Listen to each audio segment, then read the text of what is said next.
Vamos falar agora do caso Marta Isabelle. Gente, olha só esse caso que chocou Rondônia e, por que não dizer, o Brasil, né? Porque essa matéria já rodou o Brasil inteiro. Algo muito triste, nós estamos no mês da mulher, falar de violência. E um pastor, pastor Delion Moreira, ele presta depoimento. Esse pastor, na verdade, ele está sendo acusado de omissão de socorro. Não só ele, mas outros pastores. Há investigações. E aí a nossa equipe esteve conversando com o pastor. A Françoise Almeida tem informações ao vivo agora para a gente aqui no Alerta. Não é isso, Fran? Exatamente, Edivaldo. Olha, esse caso de fato marcou todo o estado de Rondônia e se tornou notícias a nível nacional. A exemplo das nossas entradas ao vivo no programa do Siqueira Júnior para tratar esse assunto. O que nós temos nesse momento, Edivaldo, é muito delicado. Por quê? Porque a cada dia que passa, mais informações envolvendo o caso Marta Isabelle vai surpreendendo. Havia várias conversas de que teria pastores que sabiam da situação da Marta Isabelle e que tornaram aquilo natural e tecnicamente estariam se omitindo a série de torturas e maldades que essa adolescente passou. Entre os possíveis pastores sinalizando envolvimento com esse caso, Edivaldo, tem o pastor Delion Moreira dos Santos. Ele estava sendo, não acusado, né, mas estavam buscando a ligação dele com o caso da Marta. De que ponto? Se ele sabia o que estava acontecendo com ela ou não. E aí nós tivemos hoje uma entrevista exclusiva com ele e nós questionamos a que ponto ele sabia, até onde foi a participação dele.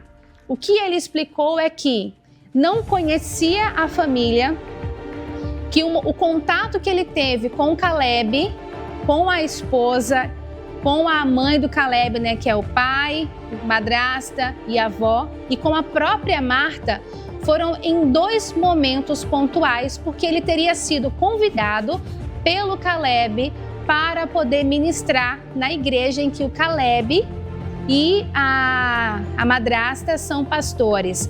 Nós vamos acompanhar agora, Edivaldo, para você que está acompanhando o Alerta RO, entender um pouco do contexto e a participação do pastor Delion Moreira na relação com esse caso. Confira.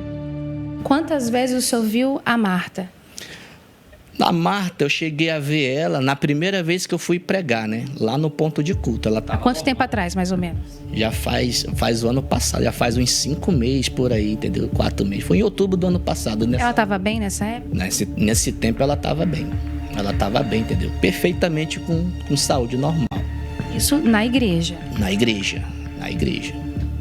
E aí, novamente, você foi chamado, ela já estava... Sim, eu fui chamado, né, para participar de uma campanha, né, que a pastora Nice estava elaborando. E eu falei, espera um pouquinho, eu vou te dar uma resposta se eu posso ir ou não, entendeu? Porque eu não sou de sair muito, entendeu? Aí eu peguei e findei aceitando, né, o convite. Aí, em termos das conversas, ela citou a situação que a Marta Isabelle estava passando, né? Ela falou que ela estava internada no hospital uns 3 meses. Os médicos fizeram todo tipo de exame, todo tipo de laudo, de tudo. Disse que não deu nada e mandaram ela para casa desenganada, entendeu? Então eu senti, né, com o meu consentimento, né, da minha vocação divina, de ir até a residência para fazer uma oração pela vida da jovem, pela alma dela, né? E eu cheguei lá e vi ela naquela condição, naquela situação. Só que jamais passou, né, pela minha cabeça que ela estava sendo vítima de maltrato. Até eu fiquei chocado, eu fiquei decepcionado depois, né? Quando eu soube da notícia, né, que aconteceu, das investigações, eu fiquei decepcionado, porque como o pai e a mãe estavam na condição de pastor, querendo ou não, a gente sente uma certa confiança, né? Jamais passou pela minha cabeça que ela estava sendo vítima, né, de maus tratos, de tudo aquilo que aconteceu.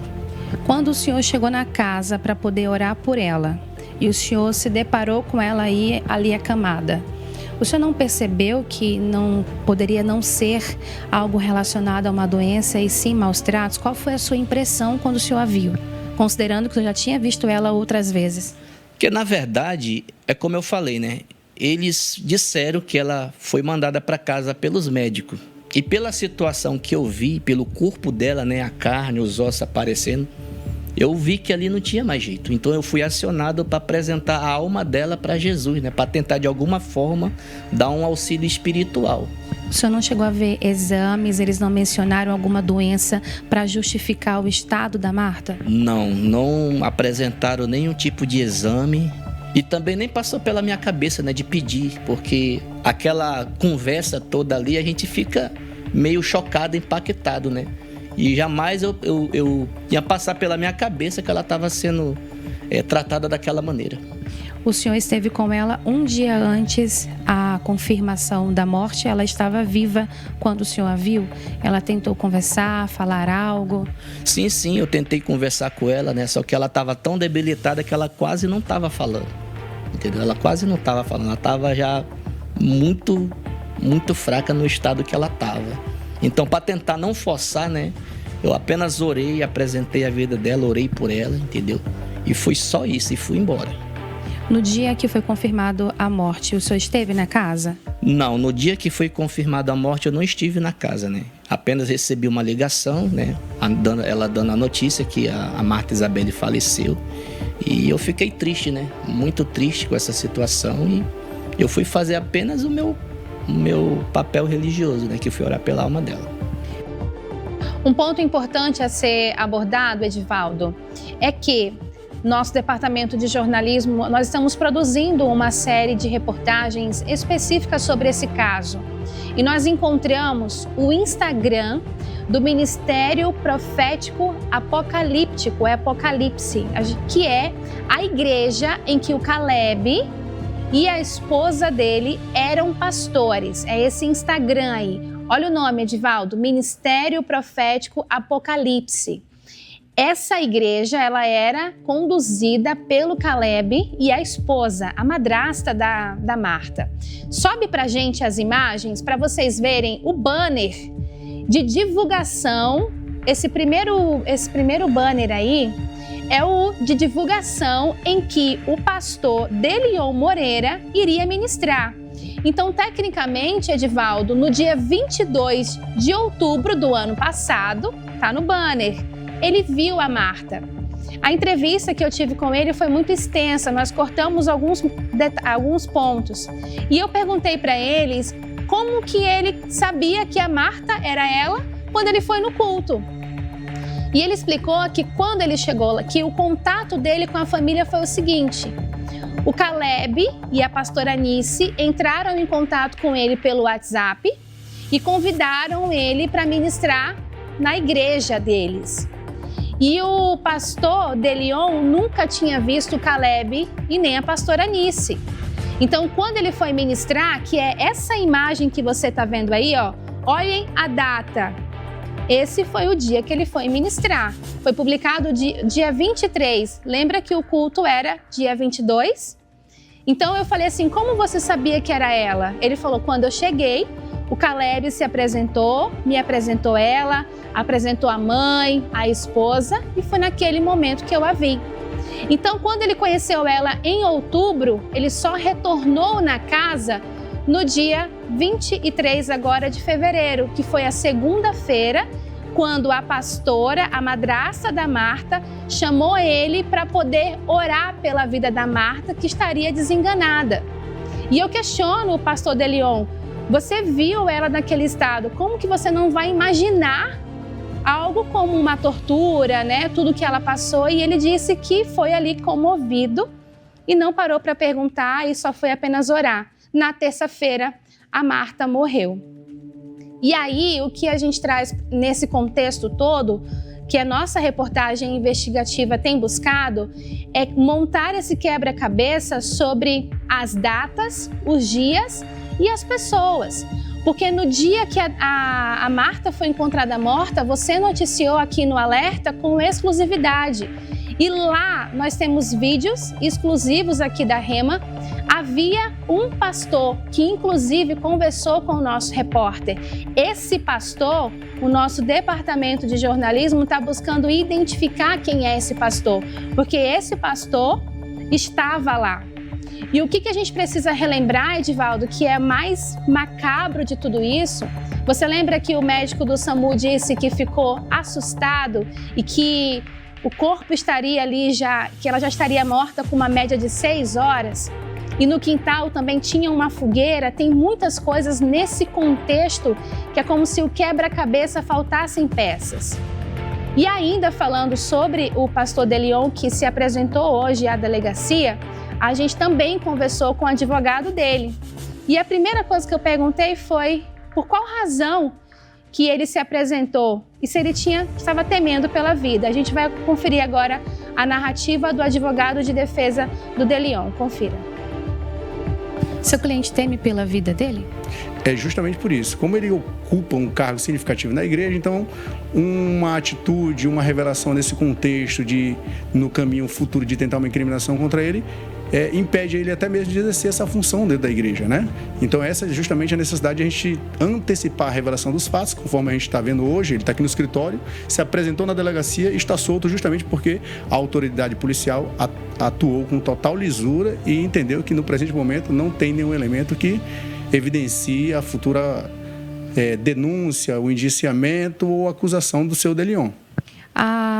A proposta de vocês de defesa seria, então, tirar toda e qualquer relação de vínculo com os pais, a madrasta, com a igreja? Qual é a tese de vocês? É justamente isso, não vou nem dizer nem tese, né? Os elementos que tem hoje dentro do inquérito policial, conforme eu faço questão de narrar a lisura que foi tratado o atendimento hoje com o doutor Cícero, é justamente isso.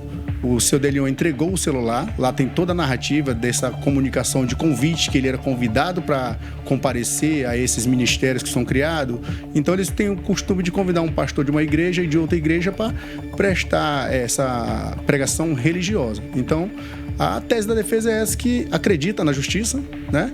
Que justamente até o presente momento a gente vê que não tem justa causa para que o seu Delion venha a ser mantido preso ou futuramente ser indiciado ou acusado pelo Ministério Público. Edivaldo, o advogado por nome Nando Campos Duarte informou que hoje o cliente dele, no caso o pastor Delion, segue, abre aspas, tranquilamente, fecha aspas, porque até o momento os investigadores não conseguiram vincular a participação dele de modo que pudessem aí sinalizar como omissão, né, ou qualquer tipo de participação na morte da Marta. E aí é importante relembrar também que existe um elemento chave, que é a filha da madrasta. Ela já havia feito denúncias no Conselho Tutelar, apontando ali uma série de fatores que comprometem o Caleb, a Nice e a avó paterna. Inclusive, a Marta seria ouvida pelo Conselho Tutelar, pela Delegacia de Proteção à Criança, agora em maio. Há também, Edivaldo, rumores de que desde 2023, ela estaria sofrendo esses tipos de agressão, seja física, psicológica, e também há investigações se ocorria ou não aí abusos sexuais. Existem outras informações que nós temos acesso e que a própria delegada Leisa Loma pediu para que a imprensa não divulgasse, não falasse, para não atrapalhar as investigações. Mas a impressão que a gente tem, você pela sua experiência na comunicação, é de que não tem outra possibilidade a não ser, de verdade, os maus tratos vindos diretamente do pai, da madrasta e a omissão da avó. Eu finalizo a minha participação, Edivaldo, fique à vontade para perguntar o que você considerar importante, dizendo que a grande pergunta para quem está em casa, e a gente fala de verdade como um jornalismo investigativo, por que o pai falou que ela estava assim há mais de 2 anos, sendo que em outubro do ano passado ela foi vista na igreja pelo próprio Delion durante um culto? Essa criança, essa adolescente, todo o sofrimento que ela passou pode ter sido mais recente do que a gente imagina, embora os maus tratos sinalizem que estejam ocorrendo há mais tempo. Fran, eu estou aqui pensando, enquanto você fala, prestei muita atenção em cada detalhe, parabéns pela matéria, parabéns pela investigação, né, jornalística. Realmente traz pontos interessantes. Não vejo, a princípio não vi nada que possa incriminar esse pastor aí. A não ser uma coisa, ele viu ela naquela situação, por que é que ele não falou nada? Mas eu consigo entender ele também, porque estava tratando-se de um outro pastor ou uma outra pastora, entre aspas, e nesse caso eles se respeitam. Eles não entram um no caso do outro, a não ser quando é chamado, que foi o caso dele, foi chamado para uma campanha de oração que eu percebi que ele falou. O que deixa a gente triste de ver esse fato é ter visto um vídeo que eu vi da pastora, entre aspas, chamando os irmãos da igreja para orar pela enteada que estaria desenganada dos médicos e que haveria estado no hospital e que os médicos haveriam desenganado. E pelo que eu entendi, ela não estava em hospital nenhum. Eu não consigo entender de verdade.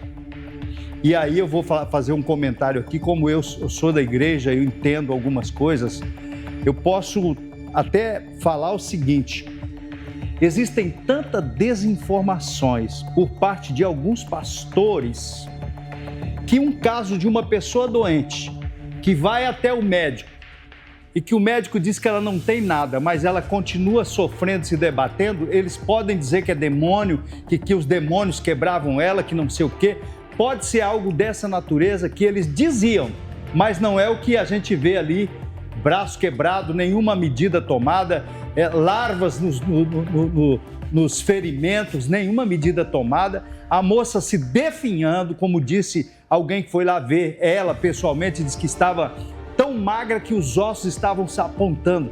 Então é uma história realmente Françoise, é algo de deixar a gente estarrecido, com um monte de ponto de interrogação. Eu, a princípio aqui, olhando, não vi nada que desabone esse pastor, de verdade, não vi absolutamente nada, mas os investigadores estão aí, né, para investigar.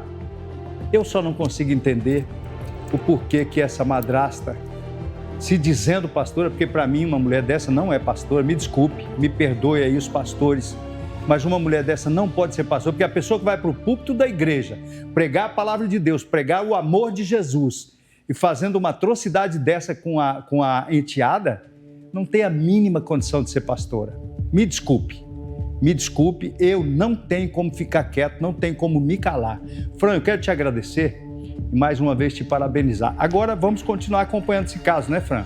Exatamente, Edivaldo. Uma informação importante também é que o Caleb, nós tivemos informações de que foi feito contato com a mãe da Marta, ela mora na Paraíba, e ela informou que o Caleb, que é o pastor Caleb, ele teria comportamentos abusivos e agressivos, e o maior exemplo disso foi que ela esteve grávida, a ex-mulher do Caleb, a mãe da Marta, esteve grávida e por conta de uma agressão física, ela perdeu o bebê. Decidiu separar. A Marta veio morar com o pai, com o Caleb, aos 9 anos de idade.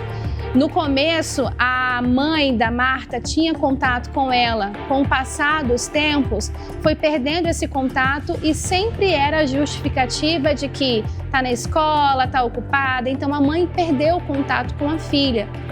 O que nós temos, inclusive eu peço para o pessoal colocar o Instagram, são fotos da Marta, entre eles, pode ir subindo aí, ó, dos cultos. Mas no comecinho do Instagram pode descer pra gente. Tem fotos, Edivaldo, da Marta. Você vê esses banners, um casal assim, tentando passar uma ideia de ungido, cheios da unção de Deus, do poder de Deus. Olha essa foto no canto aí, Edivaldo. A Marta tá presente, ela tá bem no cantinho aí, ó, de cabelo curto, de manga comprida, de blusa um pouco rosa.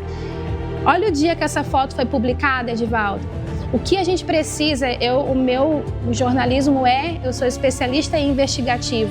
Quando a gente para olhar essas datas, a conta não fecha, Edivaldo. Quando a gente pega os detalhes, essa criança, ela tá feliz, olha a posição que ela está nessa foto. Se fosse parte do contexto, estaria no meio, estaria abraçado, estaria sorrindo. Tudo isso tem que ser analisado. O que nós temos agora é uma adolescente de 16 anos morta, que toda a sociedade rondoniense e de fora do estado viram como ela estava, com larvas nos braços. Quando eu lembro do depoimento do médico do SAMU dizendo: eu nunca vi isso, e ela está morta há mais de 6 horas, e tem uma fogueira no quintal, a gente pode imaginar Queimaram roupas, né? Pois é, a gente pode imaginar qualquer coisa. Nós não temos a verdade absoluta, mas que nesse caso existe muita coisa a ser dita. Você lembra quando o Caleb foi preso e ele disse: ela já chegou machucada. Como que ela chegou machucada, sendo que nem pé ela tinha mais? O pé esquerdo dela estava quebrado, inchado. Quando eu ouço e entrevistei o pastor Delion, eu questionei muitas vezes: o senhor não percebeu? O senhor não perguntou a doença? O senhor não quis? E ele: não, eu fiquei tão assustado, tão impressionado, porque tinha conhecido ela, que não me atentei a isso. Então, é um caso muito delicado. A gente que vai estudando as novas peças, se aprofundando, não tem como o nosso emocional não se abalar. A gente está falando de uma futura mãe, de uma futura jornalista que teve todos os seus sonhos retirados em tremendo 2026, onde o acesso à internet, à informação, em alguns momentos facilitam. Nós temos hoje esse caso que até o momento não foi sanado. Então, as informações que nós temos nesse dia, Edivaldo, volta pra gente as imagens de Azimel, nesse dia, esse médico estava impressionado com o que ele encontrou. Nessa noite, um pastor falou com o nosso repórter e a gente vai descobrir quem é esse pastor. Nós não vamos descansar enquanto nós não conseguirmos, de alguma forma, contribuir para que todos os envolvidos, seja quem fez a maldade direta ou quem se omitiu com o que estava acontecendo, de verdade sejam penalizados. Quantas Martas, Edivaldo, vão precisar morrer pela impunidade, pela maldade? Quando você vê o vídeo da pastora Anice indo para o monte, chamando as pessoas para orar, pedindo campanha, clamor, a impressão que dá é que ela já tinha construído uma narrativa para poder anular toda a maldade que ali aconteceu. Essa casa é num setor chacareiro lá no Jardim Santana. Sabe aqueles vizinhos que é um longe do outro? Que à noite não tem iluminação pública? Que a justificativa da fogueira é porque não tinha luz no poste? Tem muita coisa que precisa explicar, Edivaldo.